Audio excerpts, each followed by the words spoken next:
우정은 참 아름답습니다. 아름다운 우정이 여러 난관 속에서도 지속되는 것은 더욱 아름답습니다. 이런 진실된 친구가 있는 사람은 행복한 사람입니다. 이스라엘의 가장 훌륭한 왕인 다윗에게는 자신을 목숨같이 사랑해주는 친구가 있었습니다. 바로 요나단입니다. 성경에서 진정한 우정을 말할 때 다윗과 요나단을 빼놓을 수 없는 것입니다. 예수님은 우리의 좋은 친구라고 말씀합니다. 우리는 또한 서로에게 좋은 친구가 되는 것이 예수님을 닮아가는 제자들의 삶일 것입니다. 본문 19장의 전 장인 사무엘상 18장에서는 이 다윗을 죽이려는 사울의 의도가 3번이나 표현이 되어 있습니다. 그렇지만 이러한 계획들은 실패하자 사울은 이제 공개적으로 다윗을 죽이려고 명령을 합니다. 그런데 요나단은 다윗을 심히 좋아했기 때문에 아버지 사울의 의도를 다윗에게 전달해 주었습니다. 요나단은 자기의 생명같이 다윗을 사랑했습니다. 요나단의 이름의 뜻은 여호와께서 주셨다라는 뜻입니다. 변함없는 신의와 우정의 사람이었습니다. 그리고 요나단은 담대한 신앙의 소유자였습니다. 다윗과 요나단의 우정은 육신적인 그런 관계가 아니라 신앙적인 그런 결합이었습니다. 요나단은 욕심 없는 순수한 믿음의 사람이었기 때문에 이스라엘의 다음 왕으로 다윗을 세우시려는 그 하나님의 섭리의 손길을 발견하게 됩니다. 요나단은 자신이 왕위를 계승할 여러 가지 조건을 충분히 갖추고 있었음에도 불구하고 하나님의 섭리를 인정하고 하나님의 섭리에 순복한 진정한 하나님의 사람이었습니다. 그래서 요나단은 겸손했고 또 담대하였고 또 인자한 사람이었습니다. 이제 본문을 보면서 다윗과 요나단을 통해서 진정한 우정이 무엇인지 알아보도록 하겠습니다. 먼저 본문 말씀 1절의 말씀입니다. 우정은 사랑입니다. 본문 1절에 나타나 있습니다. 같이 읽어보실까요? 사울이 그의 아들 요나단과 그의 모든 신하에게 다윗을 죽이라 말하였더니 사울의 아들 요나단이 다윗을 심히 좋아하므로. 1절 말씀을 보니까 요나단과 다윗이 절친한 친구가 된 것을 알 수 있습니다. 우정은 사랑을 토대로 세워집니다. 요한복음 15장 14절의 말씀에 이렇게 기록이 되어 있습니다. 같이 읽어보실까요? 요한복음 15장 14절 말씀입니다. 너희는 내가 명하는 대로 행하면 곧 나의 친구라. 이 말씀은 예수님의 말씀은 우리가 주님께서 베푸시는 사랑의 대상이라는 의미입니다. 사랑에는 자기 포기가 수반이 되어 있습니다. 사랑은 자기의 유익을 구하지 않는 것입니다. 본문에서 요나단이 사울 왕에게 그의 대적인 친구 다윗을 변호한 것은 자신의 신변의 위험을 초래할 수도 있는 그러한 일이었습니다. 그럼에도 불구하고 요나단은 성실하고 또 진실하게 친구 다윗을 변호해주고 중재하고 있습니다. 친구의 위험을 보고 자신의 안전을 생각하고 또는 몸을 움츠리거나 친구의 성공을 질시하고 그의 약점을 이용해서 자신의 출세를 삼는다면 그는 더 이상 그의 친구가 될 수 없을 것입니다. 자기를 포기하는 우정은 친구를 위해서 양보하고 그에게 베풀기를 소원하는 심정을 가진 자들만이 가능한 것입니다. 방관이나 무관심은 사랑의 표현이 될 수 없습니다. 요나단도 자기의 친구의 신변에 위험이 다가옴에 따라 그의 모든 관심이 친구에게로 쏠려 있는 것을 보게 됩니다. 친구를 사랑한다는 말은 서로의 신의를 생명처럼 지킨다는 뜻입니다.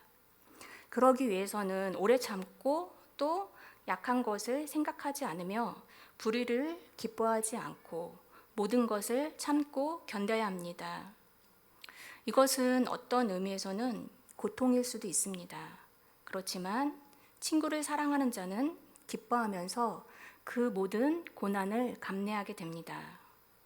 이러한 사랑을 보여주신 분이 계십니다. 바로 예수 그리스도의 사랑이십니다. 성경을 보면 배반하는 자가 나옵니다. 또 끝까지 사랑을 나누었던 사람도 많이 나옵니다. 욥의 친구를 보면 욥의 친구는 욥을 조롱했습니다. 또 제자들은 예수님이 십자가에 못 박힐 때 도망가고 예수님을 버렸습니다. 또 대만은 세상을 사랑해서 사도 바울을 버리고 떠났다고 기록되어 있습니다. 그러나 우리의 구주이신 예수 그리스도는 끝까지 저와 여러분을 버리지 않고 사랑을 베푸시는 분이십니다. 그 사랑은 예수님의 죽음으로 증명되고 있습니다. 죽기까지 사랑하셨습니다. 두 번째 우정은 함께하는 것입니다. 본문 말씀 7절의 말씀입니다. 같이 읽으시겠습니다.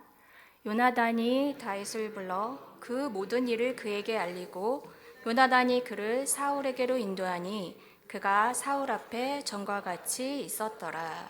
아멘. 아무나 친구가 될 수 없습니다. 공감대가 형성이 돼야 합니다. 친구 간에는 그들만이 가질 수 있는 공감대가 있기 때문에 인생의 동반자가 될 수 있습니다.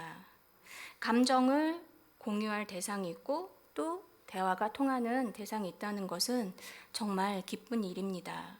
예수님과 인간의 공감대는 인류를 구원하고자 하시는 예수님의 열렬한 소망과 또 구원을 받고자 간절히 소원했던 인간의 그 모습이 한데 어우러진 것입니다. 우리는 인상의 동반자라고 느끼는 친구에게 또한 일체감을 느끼기도 합니다. 이 일체감은 하나님을 중심에 둔 영적 교통을 통한 일체감입니다. 성령의 하나 되게 하심을 통한 일체감입니다. 하나님은 말씀의 언약을 통해 나는 너와 함께 하겠다고 약속하셨습니다. 마태복음 28장 20절의 말씀입니다. 같이 읽으시겠습니다. 내가 너희에게 분부한 모든 것을 가르쳐 지키게 하라. 볼지어다 내가 세상 끝날까지 너희와 항상 함께 있으리라 하시니라.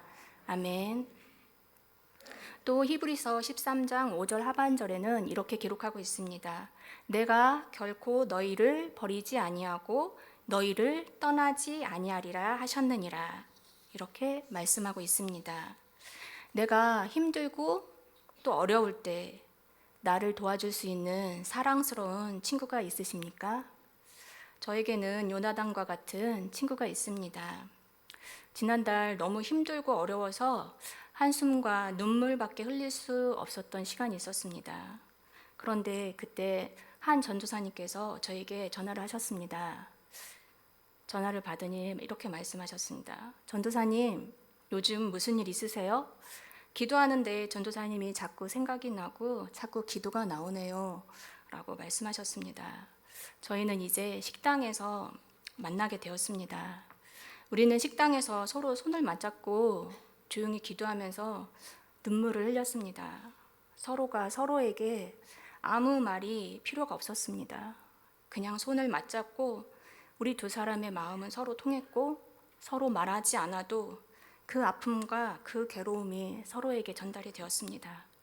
저희는 그냥 소리 없이 서로 손을 잡고 기도하며 울고 있었습니다. 신학대학원을 같이 다니고 또 졸업을 했지만 저는 3년 동안 한 번도 목사님이 되는 것을 생각해 본 적이 없습니다. 꿈을 꾸어 본 적도 없습니다. 그리고 저는 작년 2월에 졸업을 하고 시온 영광교회에 오게 되었습니다. 전에 말씀드렸듯이 하나님께서 기도 중에 저에게 전주로 가라는 마음을 주셔서 제가 전주로 오게 되었습니다. 작년에 저희 동기들은 모두 목사고시 시험을 보았지만 저는 시험을 보지 않았습니다.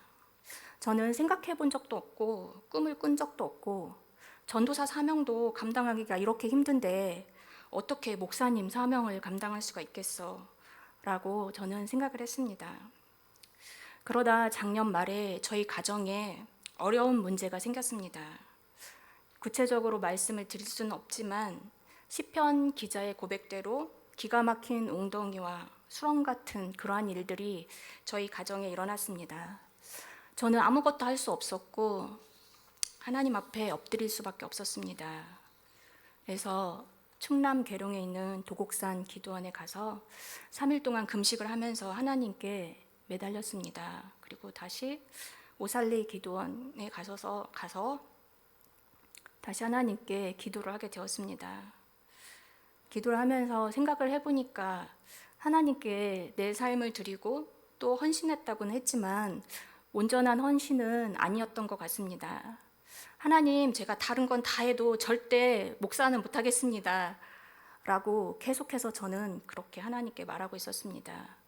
여전히 하나님 앞에서 고집을 피우고 내가 내 거라고 고백을 하고 말로 입술로는 하나님께 드렸다고 했지만 저의 의지가 여전히 꺾이지 않고 있었습니다.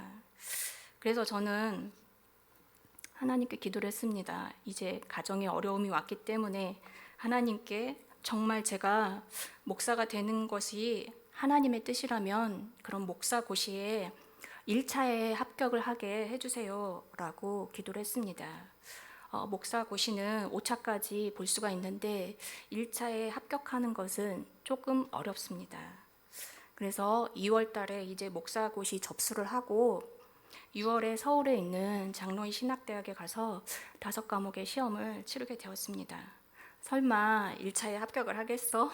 라고 생각을 했습니다. 그런데 하나님께서 저에게 기적을 베풀어 주셨습니다. 너무 저를 긍휼히 여겨주시고 1차에 합격을 했습니다. 감사합니다, 하나님. 그것뿐이 아닙니다. 또 하나님께서 저에게 더 기쁜 일을 주셨습니다. 저의 그 기가 막힌 웅덩이와 수렁 같았던 그 문제가 제가 하나님의 배 엎드리고 목사고시 원서를 내는 그 순간, 원서를 내겠다고 마음을 먹은 그 순간 즉시 그 문제를 해결해 주셨습니다. 누가복음 17장 14절에 이런 말씀이 있습니다. 보시고 이르시되 가서 제사장들에게 너희 몸을 보이라 하셨더니 그들이 가다가 깨끗함을 받은지라. 문둥병자들이 가는 길에 깨끗함을 받았습니다. 문둥병자가 그 예수님의 말씀을 듣고 순종하여 제사장에게 가는 도중에 즉시 하나님께서는 그 병을 고치셨습니다. 제가 하나님의 말씀을 엎드리고 하나님의 말씀에 순종하기로 마음을 먹은 그 순간, 그 즉시 하나님께서는 저희가 풀 수 없었던 그 가정의 문제를 즉시 해결해 주셨습니다. 아멘. 저의 삶 가운데 일어났던 일들을 잠깐 나누었는데요. 이제 몇 년의 기간이 지나고 이제 저의 경력이 차게 되면 목사 안수를 받게 됩니다. 저의 이 여정 가운데 사랑과 힘을 실어주신 성도님들께 감사를 드립니다. 그리고 그 과정에 함께하기로 또 목사님과 장로님들 그리고 당회와 교회에서 결정해 주신 것에 감사를 드립니다. 여러분의 도움의 손길에 감사를 드립니다. 저에게 요나단과 같은 친구가 되어주셔서 감사를 드립니다. 하나님께서 여러 돕는 손길을 통해서 하나님의 계획과 뜻을 이루어 가시는 것을 보게 됩니다. 요나단이라는 이름은 오늘날에도 이스라엘 사람뿐만 아니라 수많은 믿음의 사람들에게 우정과 또 신의와 또 믿음의 사람으로 기억되고 있습니다. 오늘날처럼 이기적이고 또 자기 그렇게 판을 치는 세상에 더욱 빛나고 또 만나고 싶은 인물입니다. 이처럼 아름다운 관계가 친구의 우정입니다. 친구는 저절로 만들어지는 것이 아니라 적극적으로 친구가 되어줄 때 비로소 얻어지는 것입니다. 우리는 이 세상에 찾아오셔서 십자가에서 죽으심으로 우리를 자신의 친구로 만들어주신 예수 그리스도의 과분한 사랑을 입고 있는 자들입니다. 나는 누군가의 도움의 손길이 되고 있습니까? 저와 여러분이 그 요나단이 되기를 원합니다. 요한일서 3장 16절의 말씀입니다. 같이 읽으실까요? 그가 우리를 위하여 목숨을 버리셨으니 우리가 이로써 사랑을 알고 우리도 형제들을 위하여 목숨을 버리는 것이 마땅하니라. 아멘. 우리가 사랑의 줄로 서로 연결이 되어서 아름다운 사랑의 공동체를 만들어갈 수 있기를 기도합니다. 힘들고 괴로울 때 신앙의 대화를 나눌 수 있는 친구, 중보 기도를 해줄 수 있는 친구, 또 위로해 줄 수 있는 친구가 되기를 바랍니다. 만나면 서로 반갑게 인사하고 서로 위로해주고 서로를 위해서 기도해주고 또 서로 관심을 기울여주는 성도님들이 되시기를 바랍니다. 우리도 다윗과 요나단처럼 서로 격려하며 서로 아껴주고 서로 축복해주는 그런 아름다운 사랑을 실천할 수 있는 저와 여러분이 되기를 바랍니다. 아멘. 같이 기도하시겠습니다. 하나님, 다윗과 요나단의 우정을 보았습니다. 우리의 인생길에서 요나단과 같이 우리를 사랑하시고 늘 함께 하셨던 그 하나님을 바라봅니다. 주님의 은혜로 살아가게 하심을 감사드립니다. 주님께 받은 사랑을 우리도 요나단이 되어 베풀기를 원합니다. 이 사랑으로 말미암아 우리의 선 곳에 하나님의 사랑이 나타나게 하시고 하나님의 나라가 임하기를 원합니다. 우리 공동체를 사랑하여 주시고 주 예수 그리스도의 사랑만이 나타나는 공동체가 되기를 원합니다. 주님께 감사드리고 예수님의 이름으로 기도했습니다. 아멘.